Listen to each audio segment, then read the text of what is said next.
Well, this just happened yesterday. The United States carried out airstrikes on several Iranian nuclear facilities, including those in Isfahan, Fordow, and Natanz. Yes, it's real.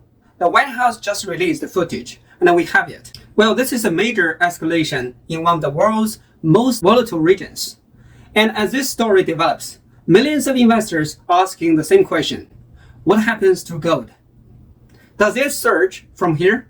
Is the smart money doing something else? This isn't just about war. It's about markets, inflation, currencies, and what comes next for your money. Well, if you're here for real-time data-backed financial breakdowns, make sure to like, subscribe, and turn on notifications. Now let's take a step back and look at what just happened. Part 1. What just happened? The United States has just launched airstrikes on multiple Iranian nuclear facilities in a move that is sending shockwaves through global markets. The targets include major sites in Isfahan, Fordow, and Natanz, all of which are known hubs in Iran's nuclear program. This marks a significant escalation. The U.S. Department of Defense has stated that these were precision strikes aimed at degrading Iran's future enrichment capacity, not civilian infrastructure. A short time ago, the U.S. military carried out massive precision strikes on the three key nuclear facilities in the Iranian regime: Fordow, Natanz, and Isfahan. Everybody heard those names for years as they built this horribly destructive enterprise.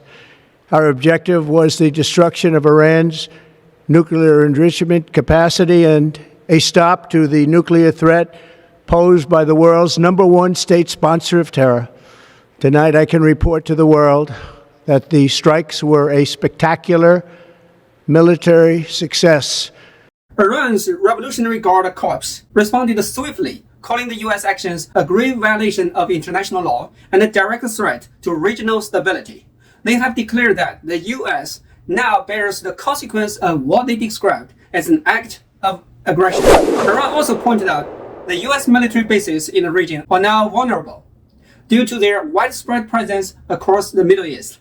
In short, this isn't over. Let me be clear. This is not just a regional conflict anymore. When the United States strikes Iran's nuclear sites, the entire global market reacts. Investors, institutions, and central banks are all watching what happens next. This isn't just a military move, it's a market signal, and gold is often the first asset to react. Now let's talk about what this means for gold. Because if history is any guide, these are the exact moments where gold steps into the spotlight. Here's why gold could be set for a major move right now. Part 2. Why gold should surge. Let's talk about why gold could absolutely surge from here. There are 5 big reasons, and they're not just guesses. These are based on how gold behaves when the world gets messy. 1. The safe haven demand. When fear takes over the markets, when there is uncertainty about what comes next, gold becomes the asset people trust. Not tech stocks, not crypto, not even bonds in some cases. It's gold. Because gold doesn't go bankrupt. It doesn't default. It just sits there and holds its value. We're not facing real global tension. The US just bombed Iranian nuclear sites. That's not a regional skirmish. That's a potential flashpoint for something much bigger. And when that kind of uncertainty hits, big money starts moving fast. Second, fear of a wider war. We have seen it before. A strike here, a retaliation there, and suddenly you have got a proxy war, and then a regional war, and maybe even something worse. Markets don't wait for confirmation. They react to fear. And fear alone can drive gold prices sharply higher in a matter of days. You don't need a full-scale war, just the perception that things are spiraling. That's enough to trigger gold surge. 3. Inflation from military spending is expensive, really expensive. And where does that money come from? The governments start spending, borrowing, and even printing more money. This kind of stimulus, especially if it's unplanned, drives inflation. Gold is historically one of the best hedges against inflation. Unlike a fiat currency, you can't print gold.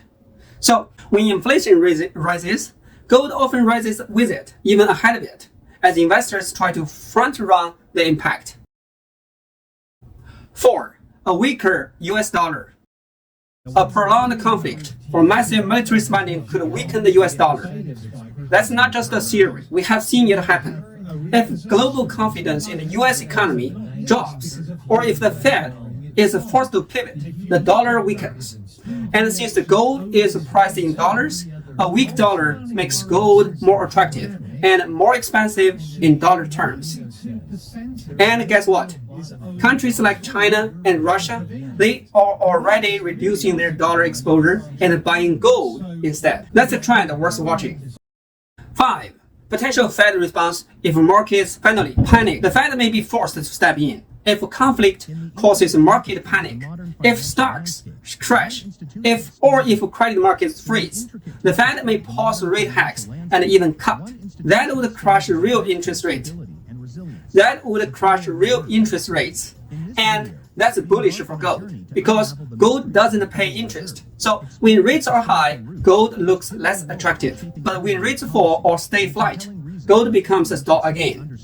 Now, if you're watching this and seriously considering gold right now, I have made a dedicated video on exactly why I am investing in gold. I cover physical gold versus ETFs, timing, portfolio, and exit strategy. It's linked down below and here on screen. Before you rush out to buy gold right now, we need to talk about the other side. Because not every war sends gold to the moon. There are still some real risks that could keep gold prices flat, or even pull them back in the short term. Let's talk about that. Part 3. Why gold might not surge yet. These are the key reasons why gold might not surge immediately, even after major escalation like the US bombing Iranian nuclear sites.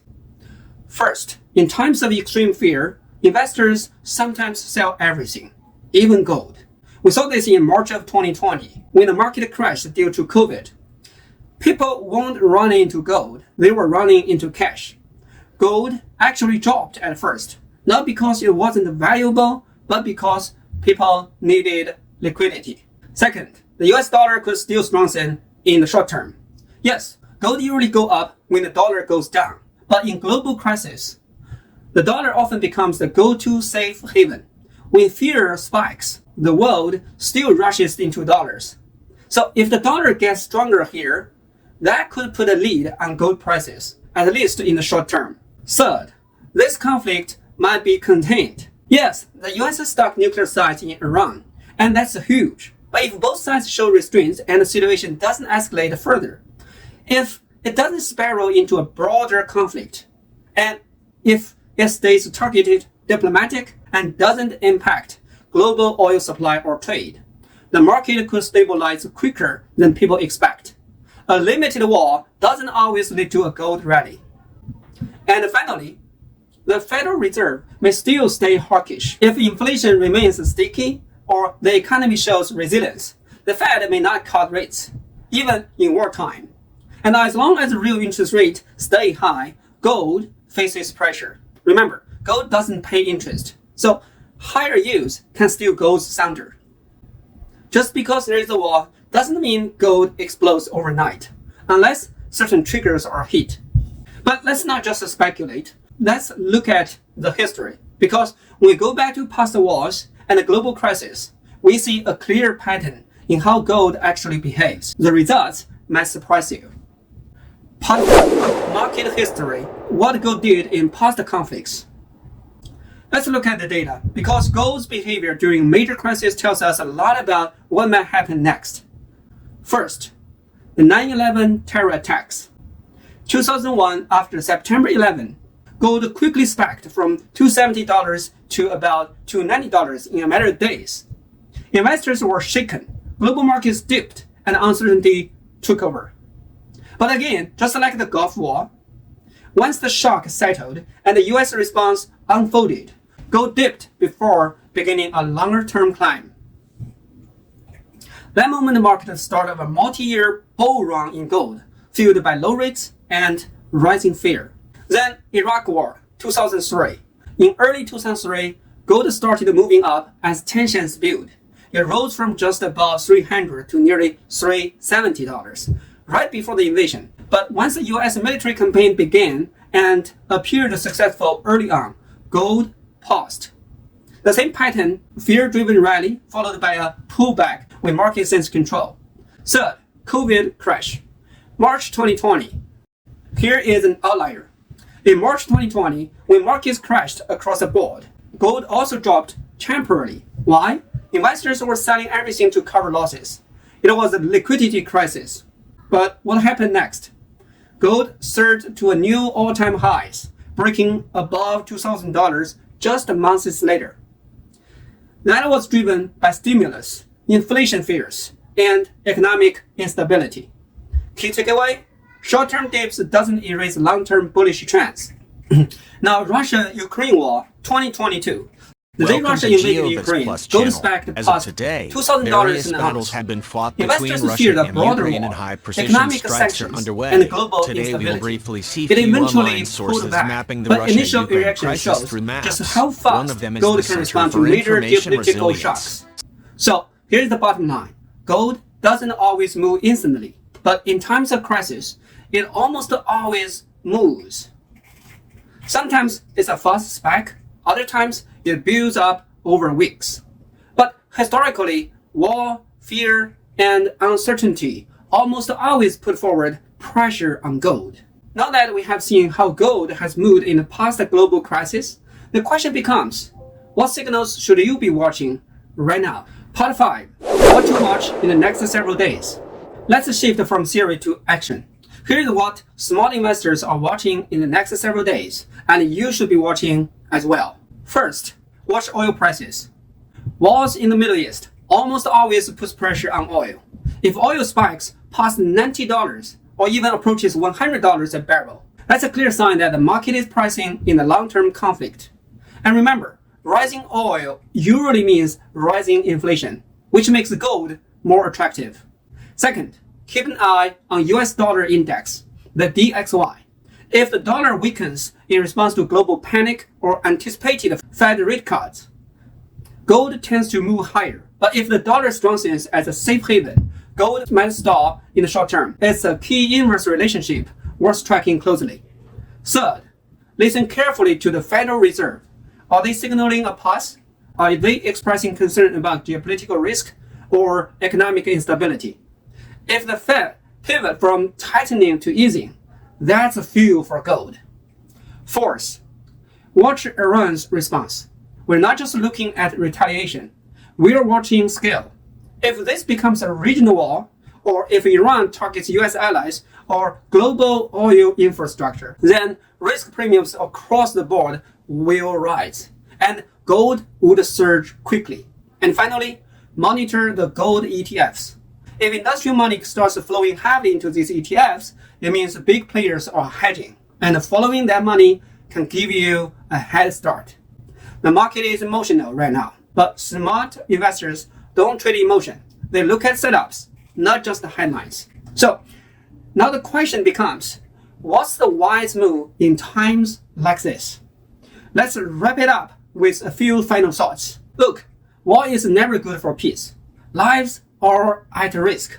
Stability is shaken. But from a market perspective, war is often bullish for gold. That doesn't mean you go all in today. It means you need a plan. Right now, panic is everywhere. Headlines are loud. But this is when smart investors step back and look at the bigger picture. Don't chase gold just because it's moving. Position with purpose. Allocate with discipline. The truth is, gold can be a powerful hedge. How much you own and how and why you own it, that's what separates strategy from fear. So, instead of just reacting to the news, start preparing with a plan. If this helped you think differently about what's happening right now, give this video a like, hit that subscribe button. And listen, if you're asking why I'm investing in gold, I made a full video breaking it all down. ETFs, physical gold, timing, portfolio and exit plan. Watch it right here. I'll link it below and on screen. Stay wise, stay informed, and stay one step ahead of the market. Thank you for watching. I will see you in the next time.